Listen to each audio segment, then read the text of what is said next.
ka naman. Hi, this is John. Tuturuan ko kayong makapag-send ng free text sa Pilipinas gamit ang Yeba Mobile IM. First, kailangan pumunta tayo dun sa Yeba Services. Then, kung wala pa kayo nung service kung paano para makakapag-send tayo ng free text sa Pilipinas, i-add lang natin yung Pinoy text service nila. Kung wala pa sa list natin, click option, add service. Then, type lang natin yung Pinoy text. Okay. Then, i-set natin. Tapos, wait natin mag-update yung services natin. Yan, successfully added. Then, piliin natin yung Pinoy text service. I-open natin siya. Okay.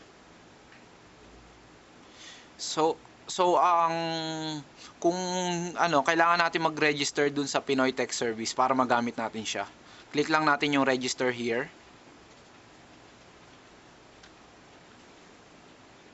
Actually, ito nga palang service na to, libre po to para sa lahat ng mga OFW sa abroad. Then yung reply nila, piso lang.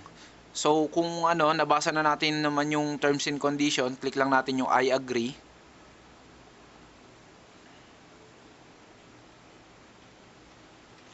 Then, kailangan i-register natin yung name natin.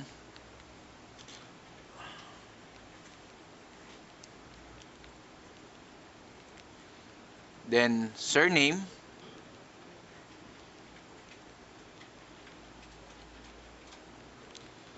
Gender.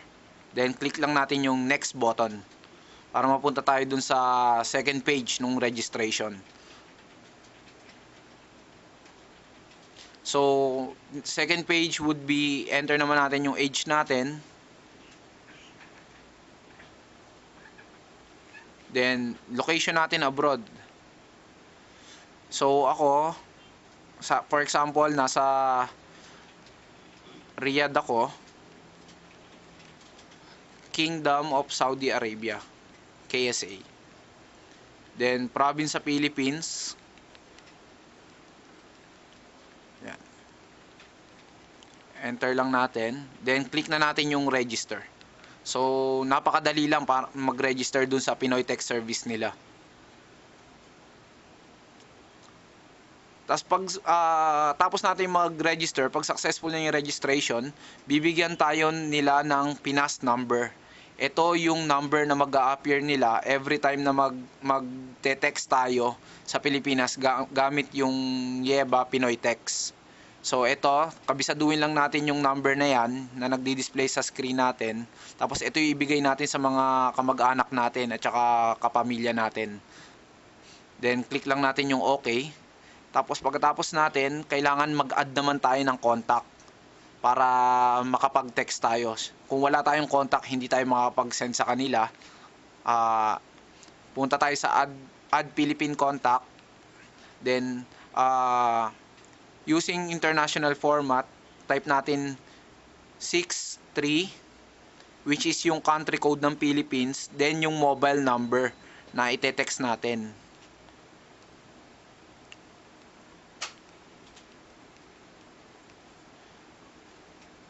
Then pangalan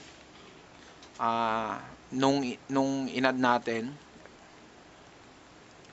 Then click na natin yung add contact button. Hintayin lang natin.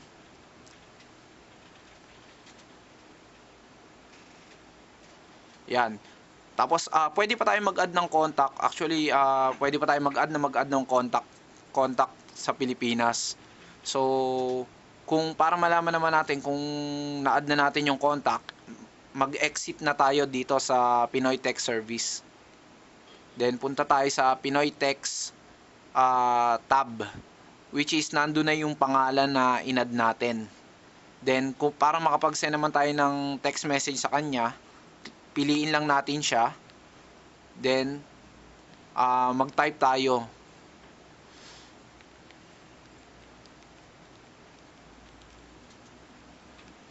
Siyempre, kailangan dahil bago yung number natin, kailangan magpakilala rin tayo dun sa tinext natin.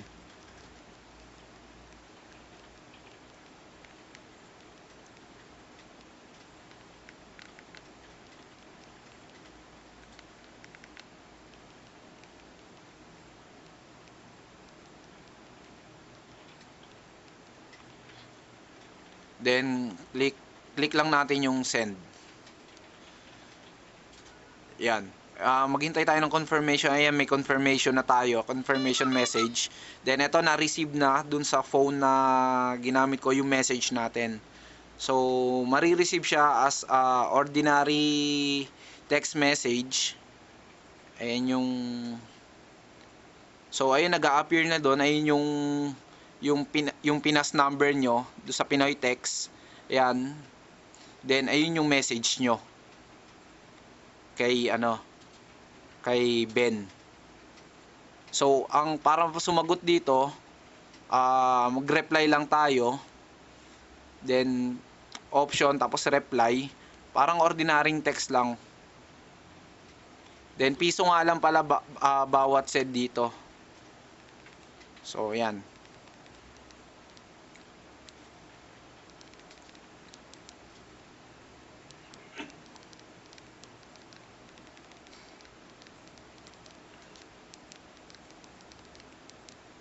Then, ganun din. Option, then isend mo lang. Tapos, pag lumabas na siya sa phone mo, hintayin na lumabas na siya sa phone mo, marireceive mo naman siya dun sa Yeba mo. So, ayan, na-receive na siya dun sa Yeba. Ayun yung message. Hi John, kamusta ka na dyan? Okay? So, ganun lang kadali para makapag-send ng text sa Pilipinas at libre pa siya. Very convenient to sa lahat ng OFW. Malaking savings to. At hindi na kailangan gumamit pa ng computer para makapag-send ng libre sa Pilipinas. Ang maganda pa dito, piso lang ang reply, hindi kagaya ng ibang IM na 250.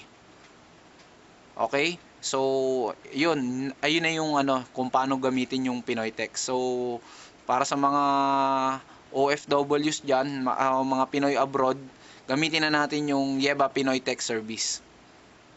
Okay, thank you.